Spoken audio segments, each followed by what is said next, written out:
Picture this. Private dinner party. 40 guests. Floor-to-ceiling windows overlooking Central Park. Crystal glasses, gold cutlery, the kind of room most people will never step foot in their entire lives. A billionaire's fiancé, dripping in diamonds, standing at the head of that table, looked a maid dead in the eyes, and slapped her across the face so hard the sound echoed off the marble walls. 40 guests went completely silent. Forks stopped mid-air. Somebody's wine glass shattered on the floor. But the maid didn't stumble. She didn't cry. She didn't apologize. She just stood there, cheek burning red, holding a folder behind her back that nobody in that room knew existed. And when she finally opened her mouth, the words that came out didn't just end a dinner party. They ended an engagement, a fortune, and an entire life built on lies. What was inside that folder? I'll get there. But first, you need to understand how this quiet, invisible woman ended up standing in that room, holding proof that the billionaire's perfect fiancé was the most dangerous person in his life. If you're new here, welcome. I'm so glad you found this channel. Hit that subscribe button, tap the like, and drop a comment telling me which country you're watching from tonight. I read every single one. Now, it all started 14 months earlier, on a rainy Tuesday morning in October, when a 26-year-old woman named Elena Castillo walked through the service entrance of the most expensive penthouse on the Upper East Side, carrying nothing but a small suitcase and a quiet desperation she kept hidden behind a polite smile.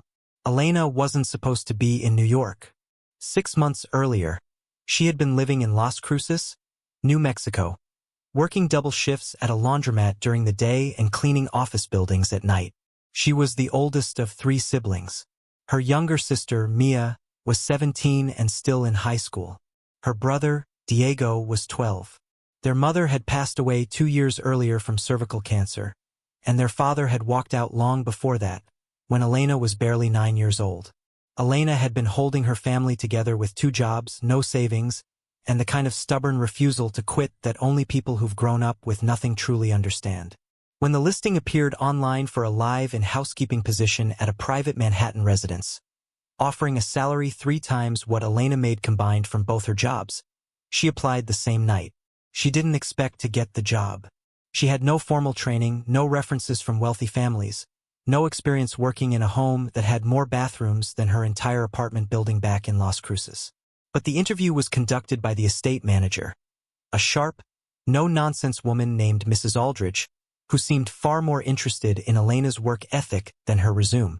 "You'll be responsible for the private residence of Mr. Nathan Prescott," Mrs. Aldrich explained during the phone interview. 42nd floor. Full penthouse. You will live on site in the staff quarters.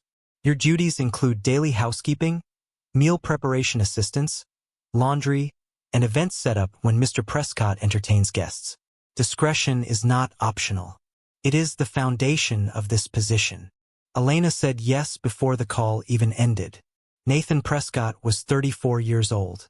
Heir to a commercial real estate empire his father had built across the eastern seaboard over 4 decades. After his father's death 3 years earlier, Nathan had taken full control of the Prescott portfolio, quietly expanding it into international markets while avoiding the spotlight that most men in his position chased like oxygen. He wasn't what Elena expected. The first morning she arrived, she found him in the kitchen at 6 a.m., making his own coffee, reading the newspaper on a tablet, wearing a plain gray t-shirt and no shoes. He looked up when she walked in and smiled. "You must be Elena. Welcome. Mrs. Aldrich says you're a hard worker. That's the only thing that matters in this house. Make yourself at home."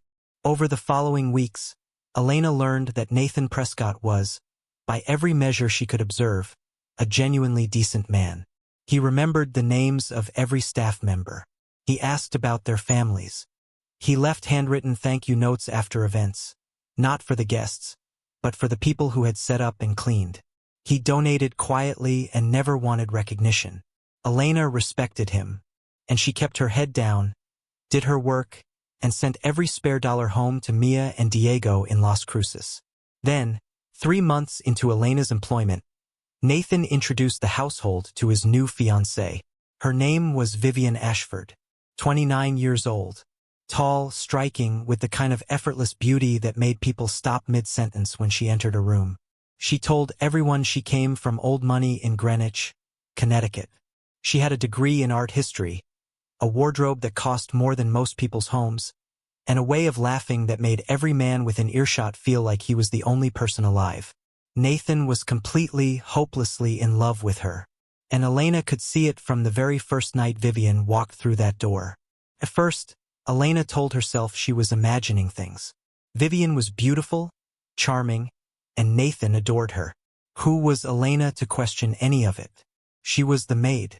Her job was to clean, serve, and stay invisible. Not to have opinions about the woman her employer chose to love. But the thing about being invisible is that people forget you're in the room. And when people forget you're watching, they stop pretending. Started small. Little moments that didn't add up if you were paying attention. And Elena was always paying attention. One evening, about 2 weeks after Vivian moved in, Elena was folding towels in the hallway linen closet when she heard Vivian on the phone in the guest bedroom. The door was half open. Vivian's voice was low, but Elena was close enough to catch every word. "No, he doesn't suspect anything," Vivian said, her tone flat and bored, completely different from the warm, bubbly voice she used around Nathan. "He's easy, too trusting. It's almost sad, honestly." She laughed, a short, cold laugh that made Elena's stomach turn. "Just give me time. I know what I'm doing." The call ended. 30 seconds later, Vivian walked out of that room with a bright smile on her face, humming softly, and kissed Nathan on the cheek as she passed him in the hallway like nothing had happened. Elena stood frozen behind the linen closet door, a folded towel pressed against her chest, heart beating faster than it should have been. She told herself it could mean anything. Maybe Vivian was planning a surprise. Maybe it was taken out of context. Maybe Elena had misheard. But she hadn't misheard. And deep down, she knew it. Over the next few weeks, more cracks appeared. Vivian would snap viciously at the kitchen staff when Nathan wasn't home, calling them slow, useless, embarrassing, then transform back into the sweet, graceful fiancé the second his elevator chimed in the lobby. Elena watched it happen over and over. Two completely different women living inside the same body. One night, Elena was cleaning Nathan's study after hours when she noticed the desk drawers had been left slightly open. Nathan was meticulous. He never left drawers open. Elena checked and found that several financial folders had been moved, res-tacked in the wrong order, as if someone had gone through them quickly and tried to put everything back without knowing the original arrangement. The next morning, Elena saw Vivian leaving the study at 5 a.m., phone in hand, walking quickly and quietly back toward the master bedroom. Elena said nothing. She closed the drawers, straightened the folders, and went back to her work. But she stopped telling herself she was imagining things. 7 weeks later, Elena heard something she would never be able to unhear. It was a Thursday afternoon. Nathan had left for a 3-day business trip to Chicago. The penthouse was quiet. Most of the staff had finished early, and Elena was alone in the pantry off the main kitchen, restocking shelves and organizing glassware. She heard the click of heels on marble. Then Vivian's voice, sharp and clear, coming from the kitchen on the other side of the pantry wall.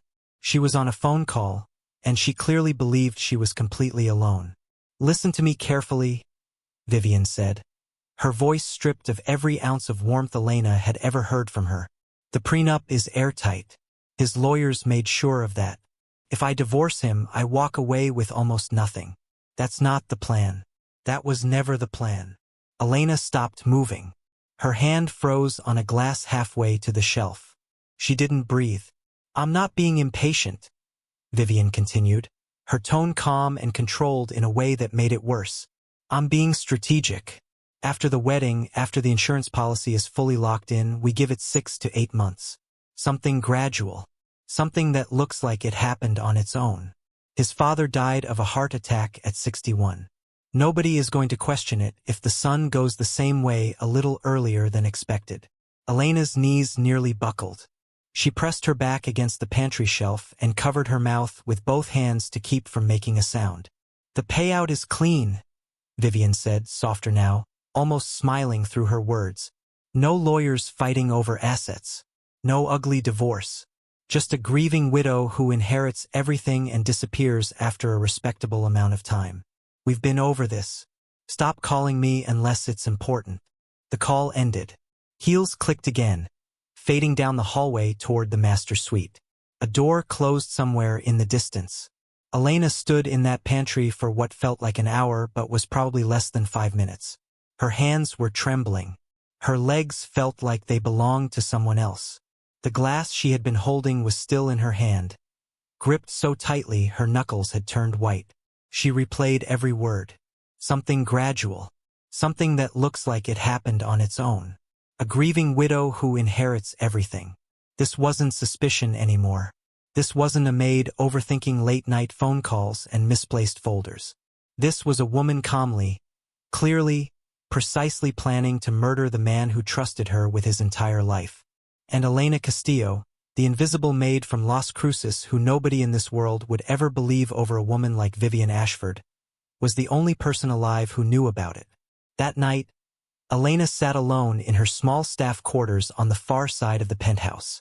A single room with a narrow bed, a dresser, and a window that looked out onto the city lights below. She sat on the edge of that bed with her phone in her hands, staring at nothing, replaying Vivian's voice in her head on a loop that wouldn't stop. Something gradual. Something that looks like it happened on its own. She thought about calling the police. But what would she say? That she overheard a phone call through a wall? No recording. No name of the person on the other end. No physical evidence. Just the word of a 26-year-old housekeeper against the word of a woman who had charmed every person in Nathan Prescott's world for months without a single crack. She thought about telling Nathan directly, walking up to him when he got back from Chicago and saying, "Your fiancé is planning to kill you. I heard her say it." And then what? Vivian would deny everything. She would cry. She would call Elena jealous, unstable, delusional. She would say the maid had a crush on Nathan and was trying to sabotage their relationship. Nathan's friends would believe Vivian. His lawyers would believe Vivian. And Elena would be fired, escorted out of the building, and blacklisted from every domestic position in the city before the end of the week. Vivian had connections. Vivian had a story. Vivian had a face that made people want to trust her. Elena had nothing. No money for a lawyer. No powerful friends. No safety net waiting for her if this went wrong. She had a younger sister counting on her tuition money, a 12-year-old brother who needed new shoes, and a life that was barely held together by this one job that she could not afford to lose. She stood up and walked to the window. Manhattan glittered beneath her, millions of lives unfolding behind millions of windows, and not a single one of them had any idea that somewhere on the 42nd floor of this building, a good man was sleeping peacefully in a bed next to a woman who was already counting down the months until he stopped breathing. Elena pressed her forehead against the cold glass and closed her eyes. She could stay quiet. She could keep folding napkins and serving champagne and pretend she never heard that phone call. She could protect herself, protect her family, protect the fragile stability she had spent years building out of nothing. Or she could risk all of it for a man who had only ever shown her kindness. By the time the sun came up over the East River, Elena had made her decision. She wasn't going to stay silent. Elena knew that courage without proof was just noise. If she was going to do this, she needed evidence so solid that no lawyer, no charm, no amount of Vivian's tears could make it disappear. And she needed to collect it without anyone, especially Vivian, ever suspecting a thing. So Elena became two people. On the outside, she was the same quiet, efficient maid who arrived early, worked hard, and never spoke unless spoken to. On the inside, she was watching everything. The first real opportunity came 3 weeks after the phone call. Nathan was at the office, and Vivian had left for a lunch appointment downtown. Elena was cleaning the master suite when she noticed Vivian's secondary handbag sitting on the vanity, the small leather one she carried when she didn't want to be noticed. Elena's hands were shaking before she even touched it. She knew that if Vivian walked back through that door in this moment, there would be no explanation that could save her. But she opened it anyway. Inside, tucked beneath a silk pouch, she found 2 things. A pharmacy receipt from a drugstore in Newark, New Jersey. Not Manhattan. Not anywhere near the penthouse. A store Vivian had clearly driven over an hour to visit. The item on the receipt was listed only as a prescription code. Nothing Elena could identify on her own. The second item was a plain white business card with a single name printed on it. Dr. Leonard Hale. No specialty listed. No clinic name. Just a phone number and an address in Queens. Elena photographed both items with trembling hands, placed everything back exactly as she found it, and walked out of that room on legs that barely carried her. That night, she searched the name on her phone. What she found made her blood run cold. Dr. Leonard Hale had lost his medical license in Pennsylvania 6 years earlier after a formal investigation into the sudden cardiac death of a wealthy private patient. He was never formally charged, but the case had generated enough suspicion to end his legitimate career. He had relocated to New York, changed his practice model entirely, and now operated a private consultation service for clients who valued discretion above everything else. Elena sat on her bed staring at that screen for a long time. A disgraced doctor with a history connected to unexplained cardiac death. A pharmacy receipt from a store an hour away. And a fiancé who had already spoken out loud about making Nathan's death look like something that happened on its own.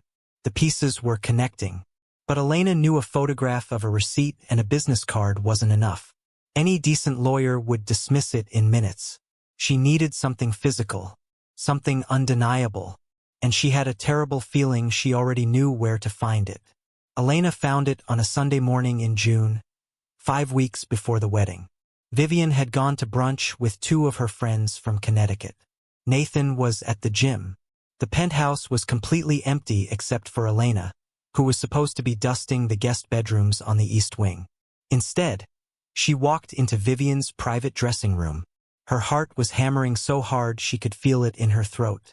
She moved carefully, methodically, checking every drawer, every shelf, every compartment of every bag hanging in that closet. She didn't rush. She couldn't afford a single thing out of place. Took her 20 minutes to find it. Hidden inside the lining of an old cosmetics case, tucked behind a row of evening clutches on the top shelf, wrapped in a single layer of tissue paper like something precious and secret. A small, unmarked glass vial. Clear liquid inside. No label. No prescription sticker. Nothing to identify what it contained. Elena held it up to the light with hands that would not stop shaking. She photographed it from every angle. She documented the exact location, the exact position, the exact way the tissue paper had been folded around it. Then she put it back, precisely as she had found it, and left the room without a sound. She didn't sleep that night. She sat at the small desk in her quarters, staring at the photographs on her phone, knowing in her gut exactly what that vial was but understanding that her gut wasn't evidence. She needed a lab. She needed science. She needed something that would hold up when Vivian's lawyers tried to tear it apart. Over the next 2 weeks, Elena researched quietly and carefully. She found a private toxicology laboratory in Philadelphia that offered confidential testing for individuals with documented safety concerns. The cost for a rush analysis was $1,100. Nearly everything Elena had saved over the past 3 months. She waited for her window. It came 4 days before the wedding, when Vivian left for a final dress fitting in Midtown. Elena moved quickly. She extracted the smallest possible amount from the vial using a plastic dropper she had purchased for exactly this moment, sealed the sample in a sterile bag, replaced the vial in its hiding place, and drove to Philadelphia that same afternoon on her only day off. 2 days later, 2 days before the wedding, the results arrived in her email. The substance was a slow-acting cardiac glycoside, undetectable in a standard autopsy, designed to mimic natural heart failure when administered in small, repeated doses over a period of weeks. Elena read that report sitting in her car outside a gas station on the New Jersey Turnpike, and for the first time in 6 months, she cried. Not from fear, from grief, because now she knew for certain that the man who said good morning to her every single day was going to be murdered by the woman sleeping beside him every single night. The morning of the dinner party, Elena almost destroyed everything she had built over the past 6 months by doing nothing at all. Nathan and Vivian's engagement celebration was not a small affair. 40 of Manhattan's most influential people had been invited to the penthouse for an intimate dinner party 2 weeks before the actual wedding ceremony. Crystal champagne flutes had been polished until they sparkled. White orchids lined every surface. A private chef had been flown in from Paris. Everything was designed to look effortless, and Elena had spent 3 days making sure it did.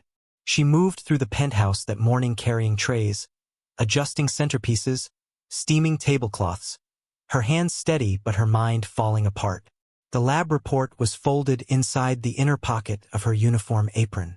She had carried it there every single day since it arrived, waiting for this night, rehearsing 100 different versions of what she would say and how she would say it.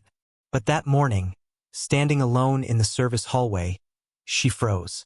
She thought about Mia, 17 years old, 1 year away from graduating high school, counting on Elena's paycheck to cover the application fees for community college in the fall. She thought about Diego, who had just made the middle school soccer team and called her last week so excited he could barely get the words out. She thought about what would happen to both of them if Elena lost this job tonight. If she stood up in front of 40 powerful strangers and accused a woman like Vivian Ashford of attempted murder, and nobody believed her. She almost put the lab report back in her room. Almost told herself that she had done enough, that she could mail the evidence anonymously to the police and let someone else handle it.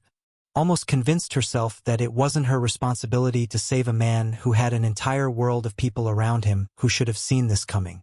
And then she saw Nathan.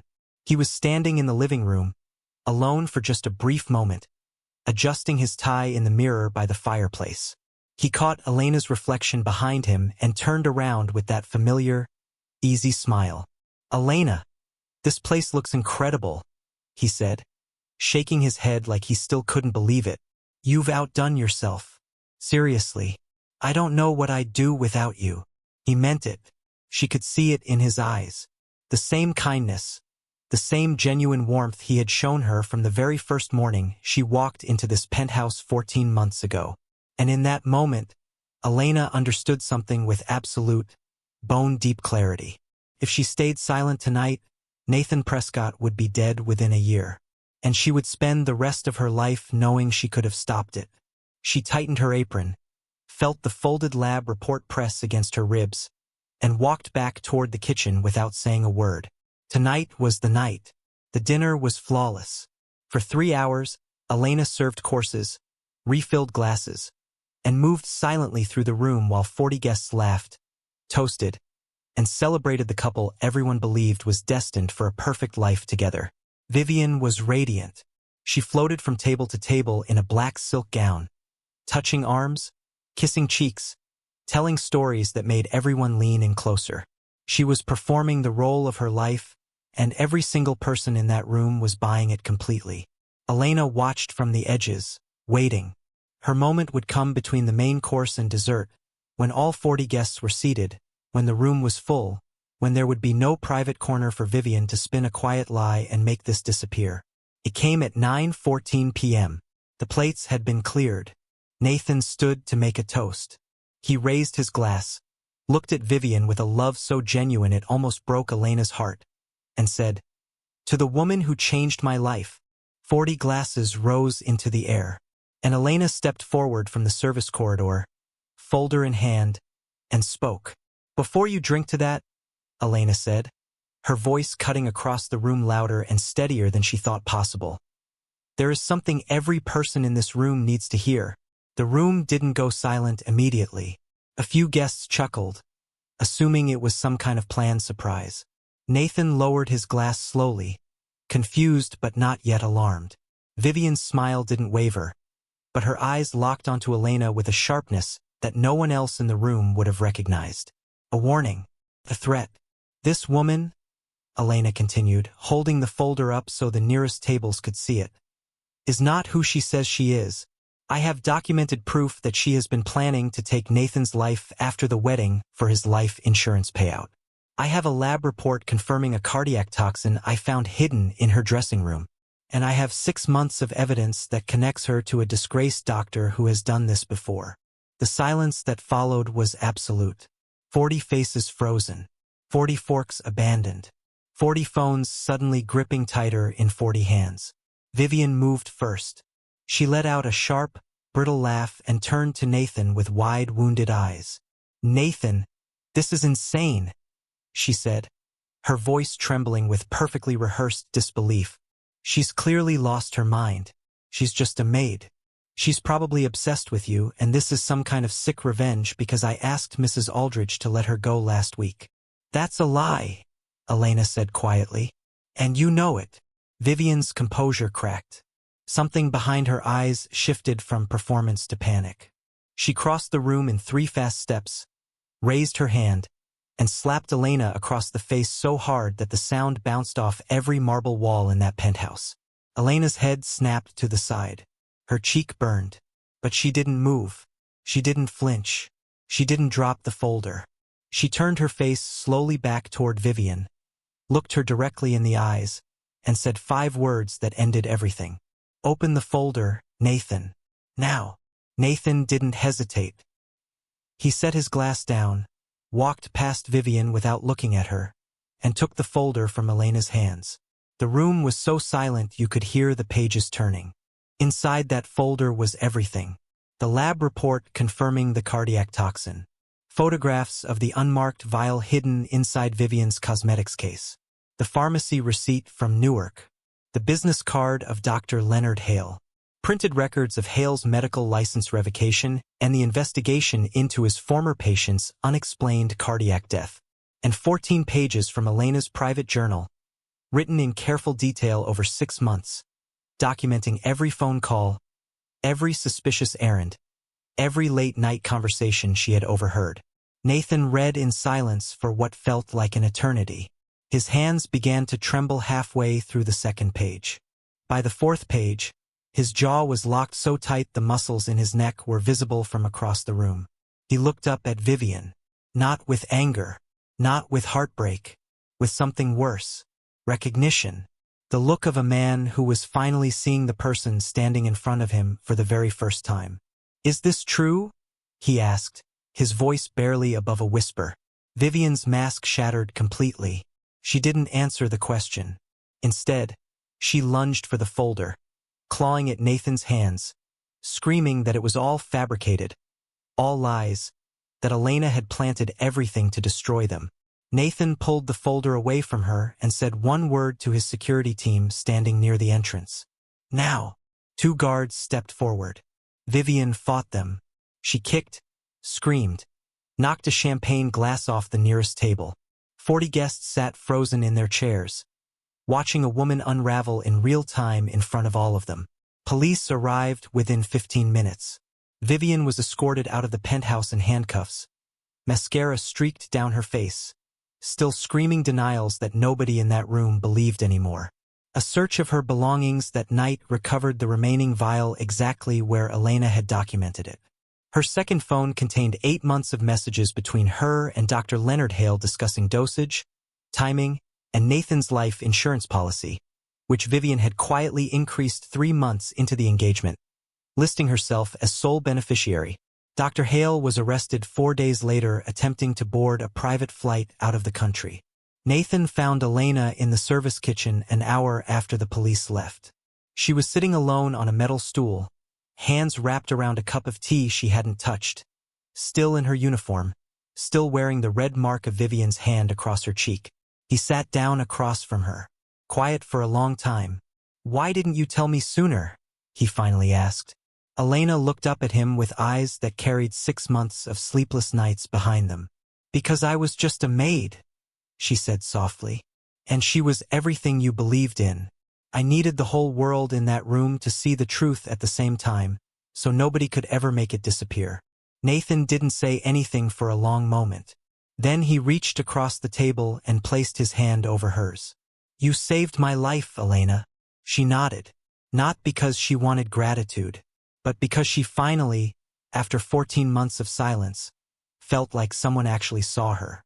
3 months later, Nathan established a foundation in Elena's name, not as charity, not as payment, but as something built with intention. A resource for domestic workers who witness abuse, fraud, or danger inside the homes they work in but have no voice, no power, and no protection to speak up. Elena helped design it herself to make sure it served people exactly like her. People who carried the truth and had nobody willing to listen. Elena Castillo didn't become a billionaire. She didn't marry into the family. She went back to a quiet life, kept sending money home to Las Cruces, kept showing up for Mia and Diego the way she always had. But she became something no amount of money could buy. A woman who proved that courage doesn't always roar. Sometimes it folds napkins in silence for 14 months, carries a secret heavy enough to crush most people, and waits for the one moment when the whole world has no choice but to listen. A reporter once asked her if she was afraid that night, standing in front of 40 strangers with a folder in her hand and a handprint burning on her cheek. Elena thought about it for a moment before answering. "I was terrified," she said honestly, "but I was more afraid of what would happen if I said nothing. I think the bravest people aren't fearless. They're just more afraid of silence than they are of the moment itself." If the story moved you tonight, I would love for you to tap that like button. It genuinely helps this story reach more people who need to hear it. And if you're new here, hit subscribe because we tell stories like this every single week. Real stories about courage, truth, and the quiet heroes who change everything when it matters most. And if you know someone tonight who needs a reminder that one voice really can make a difference, share this with them. Thank you for staying with me until the very end. I'll see you in the next one.